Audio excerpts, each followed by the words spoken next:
पुनर्जन्म के 9 साल बाद पहुंची अपने घर, दिलवाई अपने कातिलों को सजा। क्या हुआ जब एक 9 साल की बच्ची को याद आया अपना पिछला जन्म और उसके बाद जो उसने किया अपने कातिलों को सजा दिलाने के लिए, उसे जानकर आप भी हैरान रह जाएंगे। दरअसल यह सत्य चमत्कारी घटना है। हैदराबाद के पास एक स्थित छोटा गांव है जिसका नाम है चिलुकुर। उस गांव के एक मध्यम वर्गीय परिवार में एक बच्ची का जन्म हुआ था जिसका नाम संध्या रखा गया था। संध्या बचपन से ही बहुत डरा करती थी। अगर कोई उसे अकेले कमरे में छोड़ जाता था, कभी लाइट चली जाती तो वो बहुत जोर जोर से चिल्लाने और चीखने लगा करती थी और सब ये समझ नहीं पाते थे कि आखिर किस वजह से इसको इतना डर लगता है। और जैसे जैसे वह बड़ी हो रही थी उसमें परिवर्तन भी बड़े अजीब हो रहे थे। कभी कभी वो रात को अचानक नींद में उठ जाया करती थी और चिल्लाने लगा करती थी, विक्रम सर मुझे मत मारो, विक्रम सर मुझे छोड़ दो, मुझे मत मारो।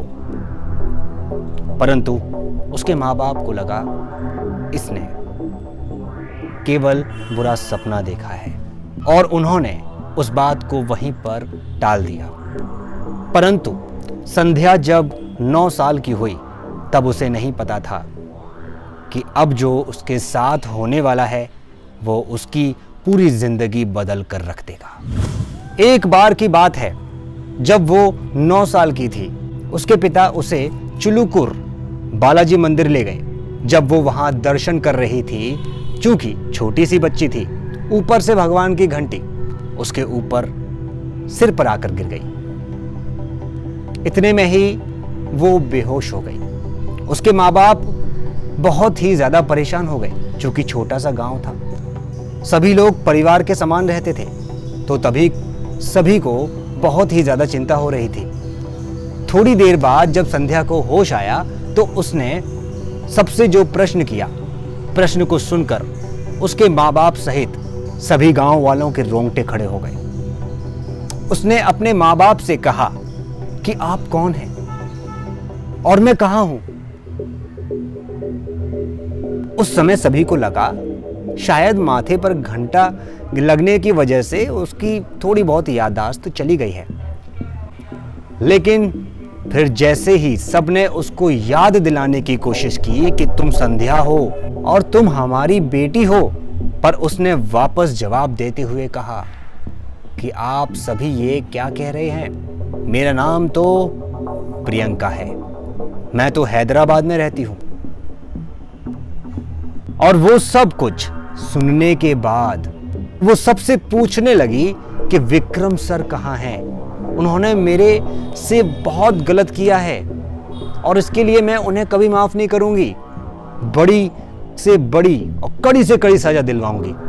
अब गांव वालों के दिमाग में तो ये बात समझ ही नहीं आ रही थी कि ये लड़की आखिर बोल क्या रही है। परंतु उसके माँ बाप के दिमाग में एक बात खटक रही थी कि अक्सर रात को नींद में उठकर वो विक्रम सर का नाम लिया करती थी और कहा करती थी, विक्रम सर मुझे मत मारो, विक्रम सर मुझे छोड़ दो, प्लीज विक्रम सर मुझे मत मारो। ये सारी की सारी घटनाएं उनके माँ बाप को याद आ गई।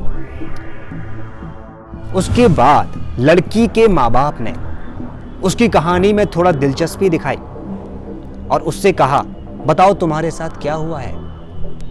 तब वो 9 साल की बच्ची जिसका पुनर्जन्म हुआ था और पिछले साल प्रियंका के साथ जो भी घटा था, हैदराबाद में रहा करती थी, वो उसने सब कुछ बताया। उस 9 साल की बच्ची ने बताया कि मेरी उम्र 24 साल की थी और मैं दिखने में बहुत ही ज़्यादा सुंदर थी। ऐसे में एक मल्टीनेशनल कंपनी ने मुझे जॉब के लिए ऑफर किया था। मैंने भी तुरंत हामी भर दी क्योंकि बात मेरी ज़िंदगी की थी। मुझे जॉब करते करते ये 3 महीने हो चुके थे, परंतु मैं एक बात महसूस कर रही थी कि उस कंपनी में जो CEO थे उसका नाम था विक्रम चंद्रा और वो हमेशा मेरे ऊपर बुरी नज़र रखा करते थे। जब भी उन्हें मौका मिलता वो मुझे हाथ लगाते, मुझे टच करने के बहाने ढूंढा करते थे। मैं उनकी बहुत सारी हरकतों से परेशान हो चुकी थी। परंतु बात मेरी जॉब की थी जो बहुत अच्छी थी। मैं उसे छोड़ नहीं सकती थी, इसीलिए मैं ये सब कुछ बर्दाश्त कर रही थी। एक दिन विक्रम सर ने मुझे ऑफिस में बुलाकर कहा कि एक जरूरी फाइल लेकर आज तुम रात मेरे घर आना। मैं तुम्हारे प्रमोशन की बात करने वाला हूँ। चूंकि वो मेरे बॉस थे, मुझे उनकी बात तो सुननी ही थी। ऐसे में रात को रिक्शा करके 3 किलोमीटर दूर मैं उनके घर गई, और जब मैं उनके घर के अंदर गई तब वे शराब पी रहे थे और उनके घर पर उस समय कोई भी नहीं था। तब मैंने उनसे कहा कि सर ये रही वो इम्पोर्टेंट फाइल जो आपने मंगवाई थी।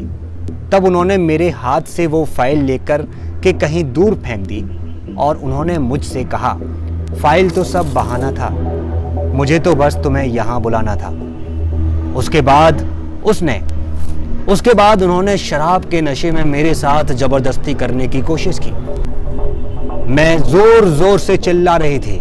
ऐसे में जब मेरे साथ जबरदस्ती करने में कामयाब नहीं हो सके तो मेरी आवाज़ बंद करने के लिए पास स्थित तकिए से उन्होंने मेरा मुंह दबा दिया, और जब तक दबाए रखा जब तक मैं मर नहीं गई, जब तक मेरी सांस खत्म नहीं हो गई। उसके बाद उन्होंने मेरी लाश को उनके गार्डन में ही दफना दिया था। और अगर आज मैं संध्या के रूप में मेरा जन्म हुआ है तो भगवान मुझसे यही नेक काम करवाना चाहता है कि मैं उस विक्रम को जेल तक पहुंचाऊं। चूंकि सभी गांव वाले अनपढ़ थे, उनको ऐसा लग रहा था कि इस लड़की की याददाश्त चली गई है क्योंकि इसके सर पर घंटी लगी है और ये पागल हो चुकी है। परंतु उसके माँ बाप बचपन से ही उसे देख रहे थे कि उसकी अजीब और गरीब हरकतें सब कुछ दिल दहला देने वाली थी। ये बात सच है, इसलिए वे तुरंत संध्या को लेकर हैदराबाद गए। जब उन्होंने पुलिस स्टेशन जाकर के सारी बातें पुलिस वालों के साथ रखी तो उन्हें हमारी बात में गंभीरता तो दिखाई दी, परंतु उन्होंने हमें एक बात बताई कि पुनर्जन्म की किसी भी बात को कोई एक्सेप्ट नहीं करेगा। हमें सबूत की ज़रूरत है। अगर सबूत हमारे पास होंगे तो हम कुछ भी कर सकते हैं। क्योंकि संध्या को ये बात याद थी कि विक्रम ने प्रियंका को कहाँ दफनाया है। इसके बाद पुलिस वारंट के साथ विक्रम के घर पहुंची और संध्या की बताई जगह पर खुदाई कराना शुरू कर दिया। और दोस्तों, आप यकीन नहीं करेंगे, वहां पर प्रियंका की लाश मिली जो कि बहुत खराब हो चुकी थी। उसकी अच्छी तरह से शिनाख्त करने के बाद यह पता चला कि वास्तव में वो प्रियंका ही है जो आज से 9 से 10 साल पहले विक्रम के कंपनी में जॉब किया करती थी और अचानक से कहीं गायब हो गई थी। और इसके बाद संध्या के रूप में पुनर्जन्म लेकर आई प्रियंका को 9 साल के बाद इंसाफ मिला। जी हाँ दोस्तों, कहते हैं महादेव चाहे तो वह कुछ भी कर सकते हैं। वास्तव में प्रियंका एक बहुत बड़ी महादेव की भक्त थी। आज विक्रम चंद्रा जेल में है और संध्या अपने माँ बाप के घर बहुत खुश है।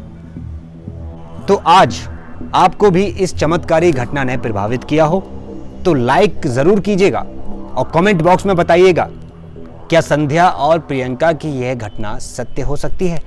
संपूर्ण तथ्यों की जांच परख करने के बाद हम तो यही मानते हैं 100% सत्य है।